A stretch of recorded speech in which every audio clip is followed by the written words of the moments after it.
Fascism demands discipline and obedience without any reference to God. Fascism demands hierarchy. It demands a racially segregated, racially organized hierarchy. It's moral law. That leads to tyranny. A nation must be unified, yes, absolutely, but unified under something specific, which is divine law, not under the whim of a dictator. Corporatism taken on... By the way, not in the actual, like, theory of fascism laid out by Mussolini. But when you read between the lines, it is the logical conclusion of fascism. Okay? When we talk about nationalism and how, we need to unify under the nation. Wait, where do you think this is going, man? What do you think this is going to? Welcome back. I'm J-Star. I have a snack. And, anyway, today we're watching Jimmy Talks. What's up, guys? Welcome back to Jimmy Talks. This video is called, What is Fascism?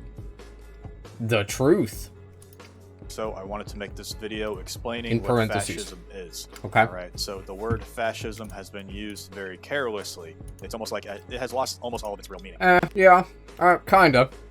By at least one side of the aisle. It has become kind of a lazy insult, so to say. It's kind of just used as a shortcut for saying, I don't like this person or I don't agree with them, without having to make an actual argument. This is called a straw man. This is a serious problem, though, because if you want to understand politics and history, you cannot reduce entire ideologies to cartoon evil. This is why we examined in my past videos on what communism is and why it never works. We look exactly at the doctrine, and then I explain to you why it just does not work. I wouldn't have been able to tell you how communism doesn't work if I didn't know how communism worked in the first place. But anyways, fascism is one of the most misunderstood concepts in all of political history, and also one of the most universally condemned. So, before we even go any further, let us set aside all previous notions. Set aside what you think you already know. Because when most people hear the word fascist, they recoil. They think it's inherently bad, and they see black boots in their head or swastikas. Well, it is. It is inherently bad. It's inherently genocidal. So, yeah, man, most people are right. Gas chambers, or maybe just angry men screaming. But fascism did not become powerful in the early 20th century just by being loud and being hateful. It actually was a serious and coherent political alternative with its own logic and structure. If we want to understand it honestly, we have to look at it the way its proponents saw it, meaning the people who created it. So, first, forget about the left and right spectrum. This is a real thing. There is left-wing ideologies and there is right-wing ideologies. Fascists do not consider themselves right-wing, and they certainly are also not left-wing. They reject both of these categories outright altogether. They call themselves... Well, that doesn't matter. Yeah, that doesn't fucking matter. Because they are right-wing. Like, he's sort of correct here. Okay? Fascist, they don't consider themselves liberal. They don't consider themselves liberal or left-wing. If they engage with the whole political compass idea, which is, most of them won't. Okay, but if they do, they would say they are further right than liberalism. Okay? Traditionalists. They present their ideology as a third way, or as a radical break from both liberal capitalism and Marxist socialism. Fascists reject liberalism because they believe it makes society too individualistic, and too fragmented, and too soft. They reject Marxism because they believe that it puts the worker against the boss and it destroys national unity. They do not believe in class warfare or anything like that. For a fascist, national identity... Okay, well, the worker is against the boss. Okay, the worker is against the boss in liberalism. The worker is against the boss in communism. Okay, but it's softer under communism because the state steps in. Okay? Now, we can talk about that all fucking day, but it doesn't matter because we're talking about fascism. And here's what fascism does, okay? It may stop the worker and the boss from fighting each other, right? Metaphorically, figuratively. But that's because it just says if you try to petition for better wages, right? If you try to organize your workplace, we will kill you with a firing squad. Okay, that's fascism. Everything else, like class and personal ambition and regional loyalty, must serve the nation as a whole. That is why fascist ideology is fundamentally solidarist. Well, what does that mean, solidarist? Well, they view society not as a collection of competing individuals or as some kind of economic class that is warring with the other one, but as a single living organism. Different parts of the country and different people have different roles, but they all depend on each other. Each group has duties to the others. Fascism rejects the Marxist idea that class struggle is sort of like the whole entire engine of history, so to say. Instead of trying to get rid of class differences, fascism tries to bring them together through state-enforced national unity. The economic system that usually accompanies fascism is called corporatism. Under corporatism, and what he means by that is, we kill you if you want better conditions. Into official bodies. For instance, you would have labor and agriculture, you'd have industry, you'd have business, you'd have design, all these things. These bodies are all coordinated and controlled by the state, which sets the direction for the whole entire economy. So, in theory, fascism puts national unity, strength, discipline, and hierarchy above everything else. This means that it goes directly against liberal individualism and Marxist class conflict. Historically, fascist regimes use authoritarian methods to enforce this sort of vision. But it is also true that World War II completely distorted how we look at fascism. After the end of World War II, fascism almost became a synonym for Nazism. I wouldn't say it really distorted it. I would say it cleared the air, right? World War II saw fascism in practice. Okay, it was theorized before by the Party Fascista in Italy. All right, for those of you that don't know, Mussolini is the father of fascism, the ideology. He put pen on paper, he put ink on paper, and he actually laid out what fascism is. So if you want to learn more about the theory, you can read Mussolini's theory on fascism. Okay? But I will warn you, it is dribble. It is actually hard to read. It's not just boring, it's fucking idiotic. It's stupid. Because a nation isn't just a single organism. Okay, that's ridiculous. It is a hierarchy of people organized. Okay, that's what a society is. That's what a nation is. That's it. And the Holocaust. Given what happened and just boomers being and those various classes have different interests from each other. Okay. And what does fascism say? Fascism says we need to stop the worker from doing what they want, and we need to make them do what we want, the government, okay? And we, the government, of course, want to do a ethnic purity based hierarchy. Okay. And that just being the kind of language with the post-World War II consensus, that is understandable. That's just what happened. That is history. But the result is that most people today understand fascism only through its most extreme, violent outcomes and its surface-level imagery, rather than through its intellectual foundations. The generation that lived through the war passed down their emotional memories, not their political analysis. So, once we take away the emotions and we look at just the political analysis, fascism comes down to a few reoccurring principles. First is a rejection of liberal individualism and Marxist class struggle. It's a desire to unite society under a shared national identity. It's a strong emphasis on hierarchy, discipline, and collective duty. Fascism is a belief that internal division weakens and endangers the nation, and, historically speaking, a willingness to use authoritarian means to achieve that sort of unity in the country. Many people claim that fascism is simply just racism or white supremacy that is dressed up in a uniform, but that's just not technically accurate. Compare Italian fascism under Mussolini, for example, to German National Socialism under Hitler. They are not the same thing. That's the true. difference is fundamental, even more so with... It's worse. In some way. It's hard to say, actually. Fascism is just white supremacy, right? But with an authoritarian coat of paint. That's not really the right way of putting it. With an authoritarian spin. Okay, so to say it's like white supremacy with uniforms is reductive, okay? But it's not really false. Because that is what it Francisco is. Franco in Spain. In Italian fascism, race was not the central concern. The state was everything. Mussolini himself said race was just not really important to him. He enacted racial laws in 1938 eventually, but historians pretty much agree that this was just a concession to Hitler, and the laws were pretty much non-enforced. Nazism, by contrast, made race the core of everything. The state was just a tool for the racial community. Those are kind of different ideologies. Now let's look at Francisco Franco in Spain when they were fascists. Franco came to power after the Spanish Civil War, and his regime was explicitly modeled after fascist Italy and Nazi Germany in its early years, but it had unique characteristics that set it apart from both. Unlike Mussolini's Italy, where the fascist party was the dominant party, and unlike Hitler's Germany, where the Nazi party consumed the whole entire state, Franco's coalition was kind of a couple of different factions. You had the Phalangists, the military, the Catholic Church, monarchists, and traditionalist conservatives. I know I'm butchering this saying right now because I read more than I speak and listen, but the Phalangi, whatever, you guys know, I just said it. They were just the legal party, but its role was limited and carefully controlled by Franco himself. Major areas of power, on the other hand, were retained by the church and the military, not by the party. That is a significant structural difference. The biggest difference that a lot of people see in between Mussolini's Italy and Hitler's Germany was that Francisco Franco's Spain was overwhelmingly Catholic. Spain called itself National Catholic. The church had enormous influence over education, culture, and social life. Race was almost entirely absent as an ideological driver. One of the other differences was that the founders of Spain's fascist government, they saw Spain's small Jewish population as not really a huge problem. All they had to do was simply just convert them to Catholicism. Another difference between Italian fascism and Nazism was Franco had a more traditionalist conservative How'd they go about doing that? Focus on preserving hierarchy through the church sort of point of view and military authority rather than mobilizing the masses, like big deal under Hitler and also Mussolini. Many historians kind of look at him as like semi-fascist or adjacent to fascism. The reason they say this is because it kind of shared fascism's hostility to communism and liberalism, but its nationalism and its centralized control were also similar. But it lacked the revolutionary spirit and the party control that defined the Italian and German fascist models. But now, moving on. Look at how the word fascism is used today. You will often hear that America is a fascist corporatist state. This typically comes from Redditors and leftists, anyways. But that is actually exactly backwards. What we actually have is a neoliberal corporatocracy, which is the opposite of fascism. In our system, large corporations capture the government. Nah, corporatocracy not really true anymore. You could have said this a few years ago and it would have been infinitely more accurate. We live in an oligarchy, dude. Government to extract wealth for insiders, while the middle class just declines. We live in a cyber feudalist. Actually, no, that's 100% accurate. We live in a cyber feudalist oligarchy. Okay, that's it. It's not the same as fascist corporatism, where the state directs the economy for the good of the nation. What we have is more of a parasitic oligarchy that uses the language of freedom to hollow out the country and make themselves rich. Calling that fascism is just inaccurate, completely. It also lets the it can be both. What do you mean? What? These aren't mutually exclusive, right? And we do live in a fascist state as well.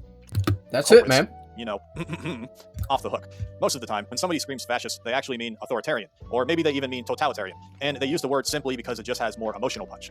Now, if you're still watching this video, you may be thinking, well, what does the OP, or the guy who's posting this video, what does he think about fascism? Well, let me offer a Christian nationalist perspective, which is mine, on this whole entire discussion that we're having.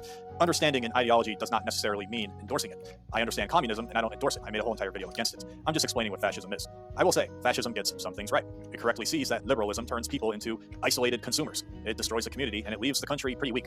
Fascism also sees correctly that Marxism is a disruptive force that turns citizens into enemies of each other.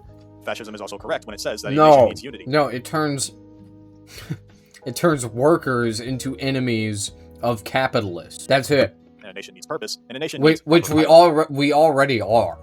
Okay, like it doesn't make us enemies of the capitalists. We just already are, and communists acknowledge that. But in my opinion, fascism makes a mistake. It treats the state as the highest good.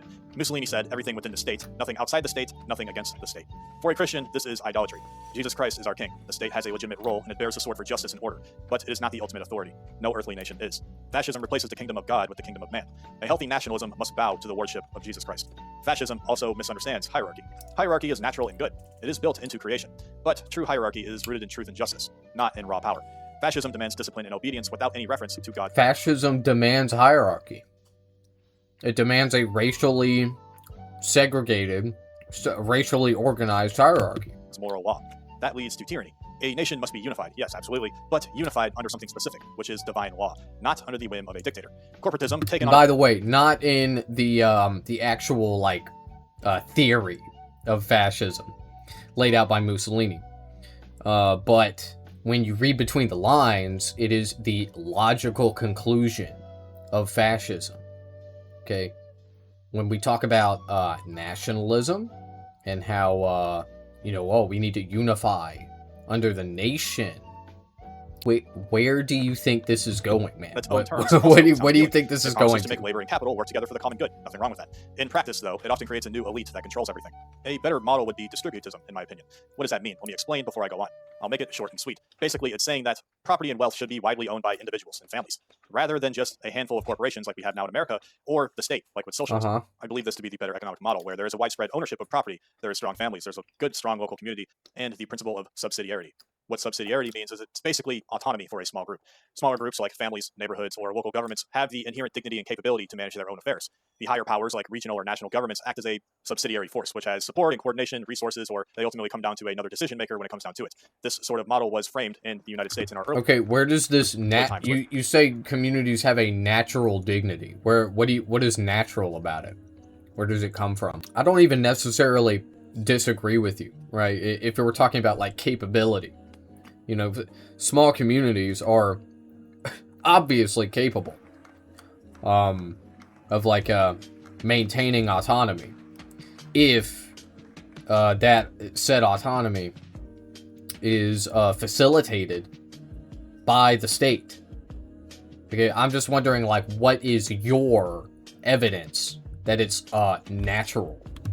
Townships, counties, states, and then the federal government. Essentially, what I'm saying is that power should be spread out, not concentrated into one place. That is just my opinion as a Christian nationalist. So, where exactly does this leave us at the end of the day? We're 13 minutes and 30 seconds into the video. What's something you can take away from this, is what I'm trying to say.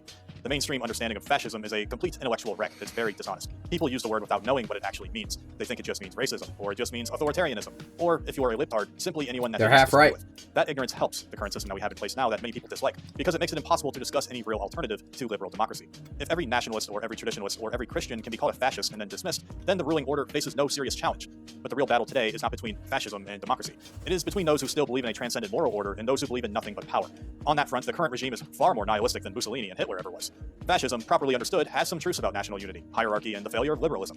But in my opinion, it lacks one thing that can actually ground a healthy society, which is the recognition that God is above the state, and the state is bound by his commandments. That is the framework we should use, not lazy name-calling, and definitely not hysterical comparisons. But actually, what it should be is serious thought about how to build a society that is strong and unified and just. But before we even do any of that, we need to understand how things work before we even go out and try to change things. This is why I always say in my early videos, if you've been watching for a while, you probably heard me say this a couple of times. I'm a big fan of just knowing words. You're able to expand your vocabulary. You aren't able to express yourself in a certain way. What do I mean by this? Let me give you a very interesting concept that actually has nothing to do with fascism. I'm going to branch out here for a second. Let me explain to you something called linguistic determinism. This is very interesting. It's in psychology. This term, it pretty much means language determines your thoughts. Basically, if you don't know a lot of words, you can't convey yourself properly. This is why we must understand concepts like understanding what fascism is, or understanding what communism is, or understanding what the system we have now is. But linguistic determinism means if you do not have a word for a concept, you cannot truly think about that Okay, concept. man. How is the secret police going around and arresting random brown people for no reason? How is that not fascism? And also, why do you not love it? Isn't this everything you want? I don't understand. I'm like, straight up, I don't understand. You're saying it's not fascism, and you're saying that you don't like it. Okay, why? Why on both of those? How? I don't understand. So understanding why linguistic determinism is crucial for grasping fascism in any political ideology is really about this. Think about it this way. The reason most people instantly reach for the word fascist as an insult is because they lack the vocabulary to distinguish between Italian fascism and German National Socialism and Spanish Francoism and even Peruvian. Oh, okay, it was national. Oh, I forgot. I forgot it was National Socialism. Not fascism. Yeah, for sure, man. Yeah, that's what it was. You're so right. It isn't fascism, but it's kind of like similar. Or even just understanding simple authoritarianism. They have one word, fascist, and they stuff every authoritarian or nationalist or traditionalist movement into that single box. This is something called a lexical impoverishment. I mean, yeah, man. Authoritarian governments are not necessarily fascist. Okay? It's like, are the Chinese, is the CCP fascist? Well, fuck no, because it doesn't follow any of the, like, inherent ideological framework that is fascism. Okay, they follow something else. But they are authoritarian. Okay, so that's not what we're saying. Okay, we're not saying that America is fascist because it's authoritarian. Okay, it's obviously authoritarian. And it has been for a long time. But it hasn't always been fascist. Okay, it hasn't. America, for a very long time, has been a liberal democracy. We have been a constitutional republic. Okay, that is changing. That has changed. Okay, and it is still changing and evolving. Okay, we're in fascism now. That's what we're in. This is called verbal deprivation. So basically what this means is when a person lacks the vocabulary to articulate a complex idea, their thinking becomes fuzzy, it becomes imprecise, and it also becomes shallow. This is why reading widely and building a rich vocabulary, like I've said in my past videos, learning what words mean is very, very important. It's not just about sounding smart, it is actually about giving your brain the tools it needs to form and hold complex thoughts and actually be able to critically think. Their limited vocabulary forces their thinking to just be crude and binary. It's good or evil, it's black and white. Fascist or not fascist. No, there's no nuance, there's no texture, there's no understanding of the actual intellectual structure beneath the surface. So, well, yeah, you either are fascist or you're not. Okay, not everything is fascism, right? But like, you're one of two things when it comes to fascism.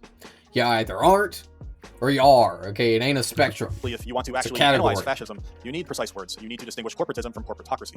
You need to distinguish third positionism from center authoritarianism. You need to distinguish state idolatry from racial nationalism or from national Catholicism. Without these words, you can't really hold these distinctions in your mind. You can't think clearly about them. The enemy knows this as well. This is why they control the language. This is why they try to make you dumb and stupid. This is why our public schools are so bad. I believe 1 in 4 in a study, it was 1 in 4 Gen Z Zoomers, 97 to 2012, is functionally illiterate, but they are graduating school anyways. I would be interested to see further descriptions of how they even got these results and who they were interviewing specifically. But I digress. Because teachers are overworked and underpaid. Simple. Classroom sizes have gotten bigger. School resources have dwindled. Okay, that's it. Words, you surrender the ability to think the thoughts. So reclaiming vocabulary is I don't think fascism is going to fix that. It is that. actually a prerequisite for political clarity and intellectual independence. All right, guys, that's just a quick video I wanted to make. I already know somebody is going to see this video and maybe listen to about 3 minutes in and just say fascist, as if everything I just talked about isn't true, and assume this is bad. I don't really care about that, but I do think it's funny, and I'm just kind of waiting for it. Anyways, if you made it all the way to the end of the video, I really appreciate it. Fascist. 7 from me. You obviously can't see Bad. me, but I am giving you a salute, proud patriot. Yeah. Thank you for staying all the way to the end, for watching the video. God bless you. I appreciate it. Follow me on Rumble, link in the description below. In case go YouTube gets fuck mad at me one yourself. day and they decide to, I'm not going to do any of that shit. I hope they do ban you.